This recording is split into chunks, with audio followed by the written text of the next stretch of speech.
A'udhu billahi minash shaitanir rajim. Bismillahirrahmanirrahim. Falenderojmë Allahun e plot fuqishëm, paqja qoftë mbi dërguarin e tij Fisnik Muhammedin alayhis salatu wassalam. Dal nga dal në karavanin e Ramazanit, pra kemi arritur në ditët e fundit të Ramazanit, na kanë mbetur edhe 2 ditë të përfundojmë këtë karavan të këtyre ligjëratave për 30 ditë të Ramazanit, të qëndrueshëm dhe stoik përballë stuhive të kohës. Ne ja dolëm me sukses, velillahi alhamd, falenderojmë Zotin që këto 30 ditë të Ramazanit pra të mojmë rreth 30 ligjërata. Më kujtohet para dikon 7 vitesh, pata shkruajt një libër Fuqia e Argjërimit, ku i pata shkruajt 30 tema për 30 ditë të Ramazanit që t'jenë edhe si ligjërata. Kurse kësaj radhe falenderoj Zotin që ma mundsoi që t'i mbaj 30 ligjërata për 30 ditë të Ramazanit. Pra ata që janë lexues, është libri Fuqia e Argjërimit, ku munden me gjetë duke na kontaktuar në adresat tona. Po ashtu, për ata që janë dëgjues dhe kanë dëshirë të dëgjojnë, mund t'i gjejnë në YouTube, edhe në Facebook, në TikTok, në gjitha rrjetet sociale, mund t'i dëgjojnë këto ligjërata. Kësaj radhe pra do të ndalemi në një ajet nga surja Ar-Ra'd, ajeti 43 me radhë, ku Allah i Madhëshëm thot Bismillahirrahmanirrahim, Lahu mu'aqibatun min bayni yadayhi wa min khalfihi yahfazunahu min amrillah. Inna Allaha la yughayyiru ma biqaumin hatta yughayyiru ma bi anfusihim. Wa idha arada Allahu biqaumin su'an fala maradda lahu wa ma lahum min dunihi min walin. Ai njeriu ka përcjellës një pas një, para tij dhe mbrapa tij, që me urdhën e Allahut e ruajnë ata, me lajket. Allahu nuk e prish pra gjendjen e një populli, por as nuk e ndryshon gjendjen e një populli përderisa ata ta ndryshojnë vetë gjendjen e tyre. Por kur Allahu vendos ta ndëshkojë një popull atë, nuk ka kush që ta zbrapsë. Ata njerëzit pra nuk kanë mbrojtës pos ti, pra mbrojtës pos Allahut. Hasbunallahu wa ni'mal wakil, pra na mjafton Allahu sa mbrojtës i madh është ai. Pra ta di njeriu se gjithmonë e ka një përcjellës, pra min bayni yadayhi wa min khalfihi yahfazunahu. Pra janë përcjellësit që e përcjellin atë para, mrapa, kudo, pra janë ushtria me lajkeve, por janë edhe kiramun katibin ya'maluna ma taf'alun, pra të cilët veprojnë me ato që janë të urdhëruar nga Zoti, pra me lajkja krahut të gjatë dhe të krahut të shmojt, janë një lloj database, pra që mbajnë evidencë dhe shënim për veprat tona që ne i veprojmë si njerëz. Mirë po, ky ajet që Allahu nuk e ndryshon gjendjen e një popull, derisa ai popull nuk e ndryshon vetë gjendjen e vet, ka shumë rëndësi të madhe. Një popull i cili nuk punon me mbjell dashnin mes krijesave, arsimin, dashnin, mëshirën, rahmetin, ai popull është i destinuar të shkatërrohet. Prandaj ai popull duhet të punojë ditën dhe natën të mbjell arsim, të mbjell forën e dashurisë, mëshirës, respektit reciprok mes njerëzve, pra njerëz ta nderojnë njëri tjetrin, ta respektojnë njëri tjetrin dhe të punojnë për ndalimin e dhunës, për ndalimin e vllavrasjes. Shikoni vëllezër besimtar sa e rënd në këto ditë të sotme, kur dëgjon kronikat e lajmeve të kronikat e zeza, u vra filani, u vra fisteki, ose ndëgjon edhe raste kur thot ishte një kalimtar rasti dhe ai gjujti me armë dhe e vrau atë, pra dhe shkoi në jetë një personi domethënë të pafajshëm. Shikoni pra se çfarë katrahure po ndodh tek populli jon. Pra ne nuk i kemi 300 milion banor kështu si popullat, si shqiptar mu mbledh me Kosovë, Shqipëri dhe shqiptarët ku jetojnë në Maqedoni, ndoshta eventualisht mund të bëhen 7 milion banor. Nëse marrim për shembull Kosova, ndoshta i ka 2 milion ose 3. Shqipëria 3, 5, edhe shqiptarët Maqedonisë, dikun 7. Hajtë për mbledhim krejt 10 milion banor me shqiptarët Malzi, shqiptarët në Përsheve, shqiptarët në Luginën, Kosovën Lindore, ku do me mbledh shqiptarët, ku do që janë, po bëj kanë një 10 milion banor komplet. Po na nuk I kem 300 milion banor si në Amerikë, si ka Amerika 300 milion, ose nuk I kem 85 milion banor si që ka për shembull Turqia, ose nuk I kemi 1 miliard e 400 ose 500 milion banor si që ka India, dhe me dëgju ka shpesh për vrasje të ndryshme që ndodhin brenda familjes ose jashtë familjes.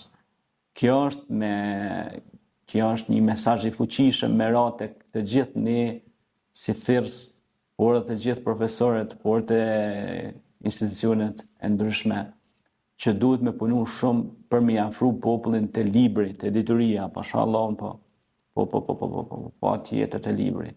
Si t'i largohet librit, me njëherë truni shprazet. Si të shprazet truni, agresiviteti është hinë në skenë me herë. Pse mund të thëni? Sepse kur ndryqohet truri njeriut, ai din me bë dallimin mes të bardhës dhe të zezës, të keqes edhe të mirës. Pra, self-education, vetë edukim. Pse mund ka rasti me udhëtue në tren, në autobus, në aeroplan, në fluturime ndryshme, populli jonë shumë pak me libra në dur. Austriakt me libra, Gjermant me libra, Italiant me libra, Amerikant me libra. Këtë kombe të zhvillume në aspektin teknologjik dhe inovativ me libra në përdur. Ka 15 vjetë, 7 vjetë fëmijët e tyne, edhe në pushime verore kam pa me sytë e mi me libra në përdur. Pse kështu tek ne si popull me kanë kjo? Pra ne jemi largu shumë arsimit. Jemi afru më shumë tek informacioni, thjesht me jemi popull që dëgjojmë, nuk studiojmë dhe nuk analizojmë, sepse kjo vjen edhe te psikologjia, nëse ti nuk e analizon zakonisht krimet që bëhen më shumë të është që njerëzit nuk bëjnë analizë, janë shumë të shpejt, tak edhe bën krimin. Atër mrapa pendohet, I bjen pishmon çka ka bë. Pse? Pra nuk kemi deep thinking, nuk kemi mendim të thellë si popull. Ky është problemi më I madh. Prandaj edhe Zoti ka thonë, unë nuk e ndryshoj gjendjen e një populli derisa ai popull nuk e ndryshon vetë gjendjen e vet. Pra na si popull duhet me marr nisma për me lexu më shumë, për me qenë më afër diturisë, më afër librit. Bërne një statistik cilat kumbe lexojnë më shumë. Bëne një statistik edhe këshyrën e ku po dalim na. Shikoni Pisa, ai qyteti italien atje që I boni një statistik, një sondazh se ku e pruni e sjelli arsimin të na. Ku ishte arsimi? Me të lanë me të dëshiruar. Arsimi. Njerëz të arsimuar, do të thonë janë njerëz të lexuar, janë njerëz të studiuar, janë njerëz të thelluar. Prandaj edhe Zoti thot në Kur'an, e fela ta'qiluna, nuk po mendoni, e fela tubsiruna, nuk shikoni, pra shikoj gjendjen de facto dhe de jure.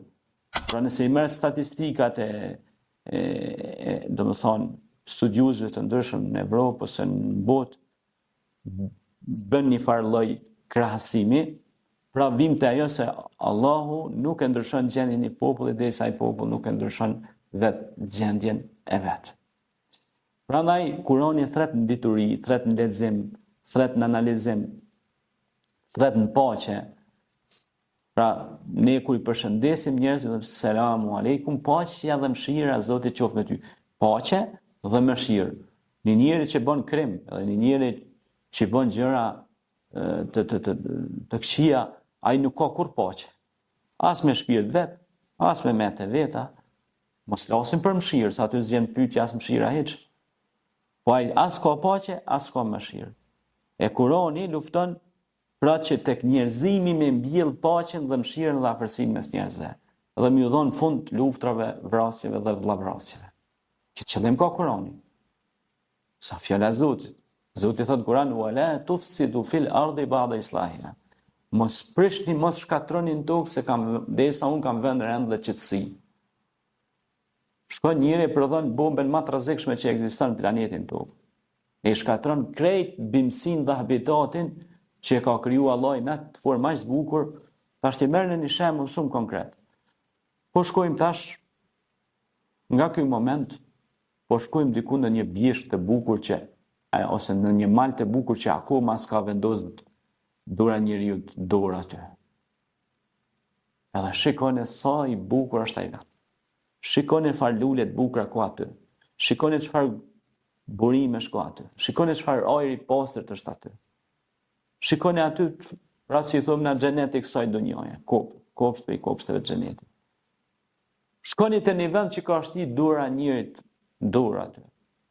Betonizim i gjallë. Rrugë të kërkun hiç. Era shumë e rëndë. Stresin nivelin më të lartë tek njerëzit. Tash po e bëjmë një studim të njerëzit. Shkoni, provoni. Shkoni në një vend ku ka zhurmë të madhe, ku ka ndërtim të madh, ku ka betonizim të madh, azbest të madh.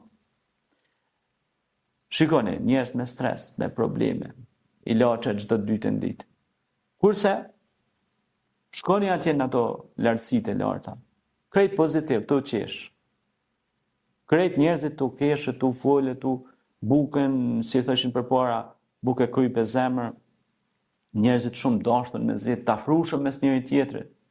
Sot, ton ky luksi mam, tona këto, dhe më thonë, kire të shtrejta makina, industri e zhvillume, jashtëzakonshme, jeta luks, dhe njerëzit kanë angth dhe stres.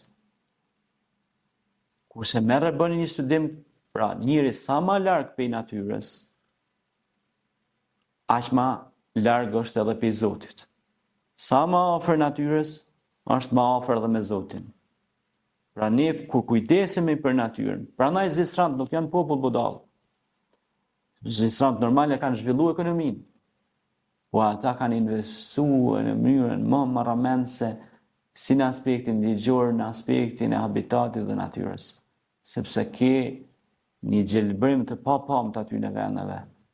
Ke pisha, ke male, ke gjana jashtëzakonisht që të oksigenizojnë mushkrinë. Por tash shtrohet pyetja, kur thot Allahu në Kur'an, Allahu nuk e ndryshon gjendjen e një populli, është pyetje për imanin e atij populli, për besimin e atij populli, po patjetër është besimi. Po besimi duhet të jetë shkak pasojë. Besim kur ke ti duhet ta zhvillosh edhe vendin, jo ta shkatrësh. Pra nëse që e pemë është thos dhe vendosoj me një pemë tjetër. Pse se Zoti ta ka lënë governancën ty.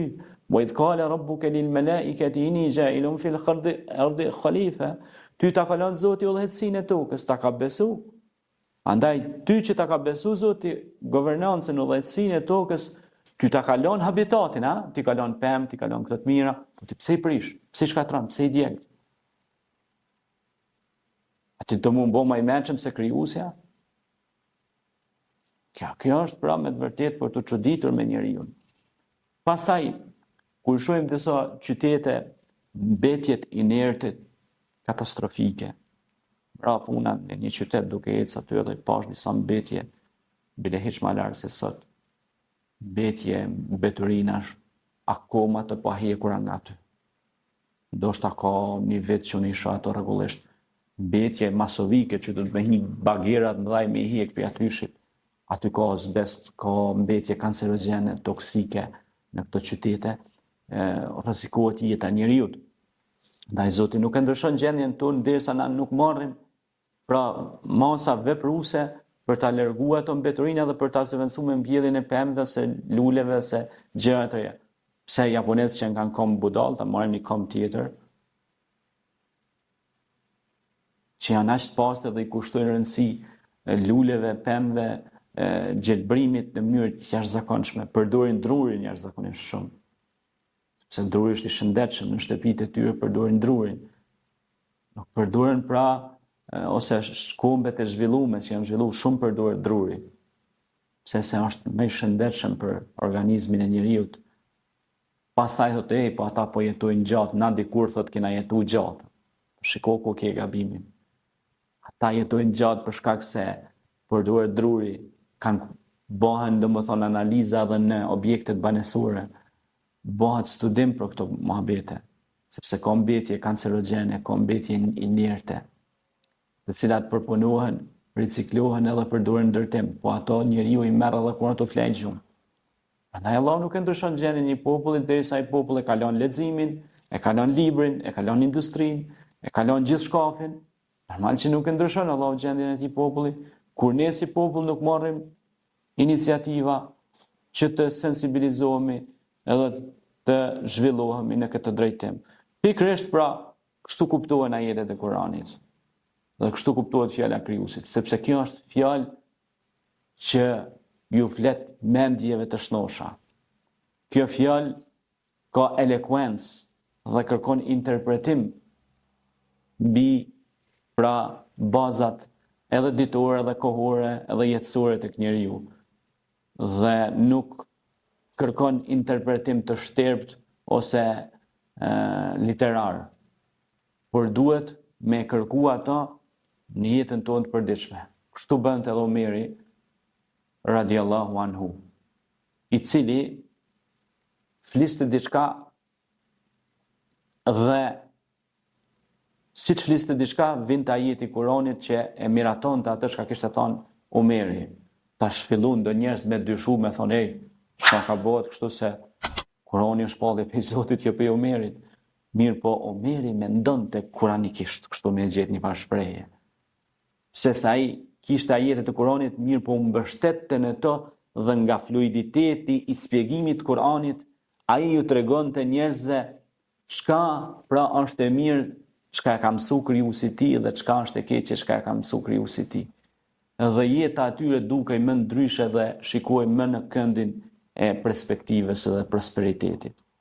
Kështu që ndryshimi vjen kur ne mundohemi dhe përpiqemi. Andaj padyshim që Zoti na sjell sukses. Andaj edhe në këto 30 ditë të Ramazanit që ishin së bashku, munduam të sjellim një ndryshim. Pse ky Ramazan? Pse kjo natë e Kadrit? Për çka kanë orë këto net mëdha? Pra me bën një risorgjimento, një rizim të mendjes tonë, një wake up, një zgjim si thot Zoti në Kur'an, edhe Muhamedit po na thot edhe neve, ja yuhal muddathir kum fa'andhir, o ti mbuluar, nuk është momenti që ti të flesh, është momenti që ti të zgjohesh dhe të hecësh përpara në këtë botë, dhe ti çosh përpara proceset në këtë botë që ti vazhdosh edhe në botën tjetër. Prandaj, lutim Zotin me emrat e tij më të bukur që mendjet tona të ndriçohen dhe ta çojnë përpara përparimin e njerëzimit dhe të çojnë përpara fjalën e mirë, veprën e mirë, punën e mirë. Selam aleikum.